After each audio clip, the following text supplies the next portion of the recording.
Half hour, week one in the murder trial against an Atlanta attorney ended. Tex McIver is charged with murdering his wife, Diane. This afternoon, an Emory ER doctor testified about Diane's last words before she headed into the operating room, and that is where she later died. Joe Henke is live downtown, and Joe, viewers online are questioning if Diane McIver knew what she was saying at that time in those last words.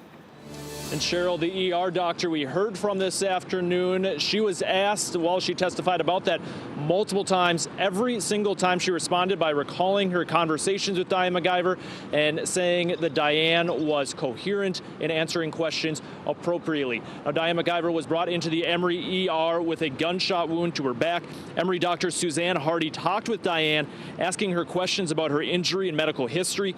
In the car where the shooting took place, Diane's best friend was driving. Tex McIver, her husband, was in the back seat, and Diane was in the front passenger seat.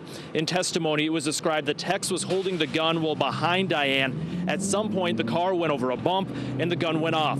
Before Diane went into the operating room, Dr. Hardy asked Diane if she wanted to see her husband. Here is Dr. Hardy recalling that question, followed by Diane's response to questions about the shooting itself. And she appeared to be coherent when she said no, correct? Yes. Right. She said it was an accident. She wasn't under any duress when she said it. No. You didn't try to steer her in one direction or another to get her to say something. No. In her coherent state, she said it was an accident. Yes. And witnesses earlier in the day testified that Diane and Tex were not arguing leading up to the shooting.